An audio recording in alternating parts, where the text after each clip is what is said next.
mano, tem um ponto muito importante nisso tudo, que é o fato da gente, né, mano, ser um país colonizado, tá ligado? Eu acho que isso faz toda e qualquer diferença, porque tudo parte sempre do outro, né? A gente, como a Luísa falou aqui no chat, né, que gosto também é influenciável, já dizia Bourdieu, né, mano? Gosto, é construção, tá ligado? Então, o fato da gente ser povos colonizados muda completamente o tudo, desde gosto, desde do que a gente gosta, do que a gente não gosta, do que a gente come. Né? A gente tem que fazer um exercício, eu acho que para se tornar de fato um sujeito da nossa própria narrativa, da nossa própria história, porque a todo momento a gente tem essas interferências que às vezes não diz sobre a gente mesmo, a gente come algo que a gente nem sabe porque a gente está comendo, a gente fala algo que a gente nem sabe porque a gente está falando, porque é isso, são influências que tá ali, já se tornaram rotineiras, impregnadas, estruturadas e passam de gerações em gerações, a gente nunca se depara, nunca para refletir sobre o porquê disso ou o porquê daquilo. E eu acho que quando a gente tá pedindo, né, e implora para as pessoas refletirem, então, sobre essa posição da neutralidade, é entender, então, né, que elas devem, e eu acho que a gente sempre está aqui conversando e flertando diretamente com pessoas periféricas, né, que esse é o nosso, eu acho que esse é o nosso grande objetivo, é dizer que para se tornar mesmo o dono das suas escolhas e o dono da sua narrativa. É difícil pensar nisso, porque, enfim, a gente vive nesse mundo onde tudo é construído, tudo é influenciável, tudo é estruturado. Mas a gente tem que entender que a gente também pode falar e a gente vai falar numa boa, como dizia a Lélia Gonzalez. Né? A gente não precisa se omitir frente a algo que a gente acha que é porque é imposto, porque a gente acha que a gente não vai saber da nossa opinião. E eu acho que é entender, né, que esses processos de construções de informações e de posições, né, não nascem de um dia para a noite. Né? A gente vai entendendo, a gente vai pesquisando, a gente vai olhando, a gente vai buscando outras referências que talvez pense coisas parecidas com o que a gente acredita. E também eu acho que tem um lance, você falou do seu tio, eu achei muito da hora, que parte da nossa responsabilidade enquanto pessoas que têm o mínimo de acesso à informação, que é o fato da gente compartilhar o que a gente sabe.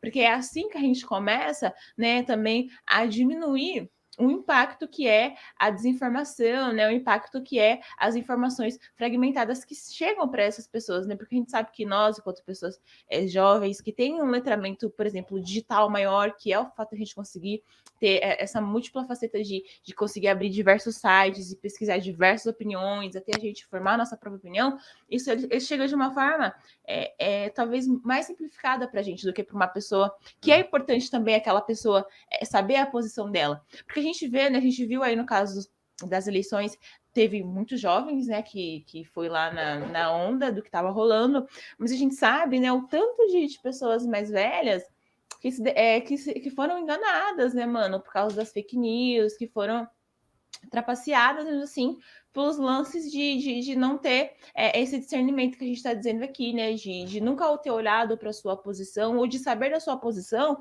mas de cair mesmo na falácia daquilo, né? O que para a gente é muito óbvio e muito mentiroso, né? Para aquela pessoa ela não consegue enxergar isso, mano. E isso, obviamente, faz parte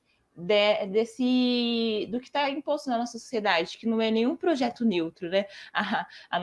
O que a gente está vivendo aqui não parte da perspectiva de olhar para os dois lados e ser imparcial. Pelo contrário, né? Todos os pressupostos são políticos, né? Têm um objetivo, são bem localizados, têm um porquê, estão direcionados para pessoas certas, para corpos certos. E eu acho que a gente tem que começar a praticar muito isso que o Chiteu falou, de questionar, nossa, pronto, né? Caindo numa crise existencial, né, gente? Porque eu lembro que quando eu era mais nova, aí o Chiteu ficava assim, por que isso chama mesa? Por que isso tipo assim, sabe? Numa brisa assim que não é saudável, sabe, gente? Eu acho que também tem jeitos de fazer isso, né? Pô, Que tinha um não vai. pivete na minha sala que ficava o tempo todo com isso aí, velho. O tempo todo, Mano, é velho. chato, né? Hoje eu falo que desgraça era insuportável.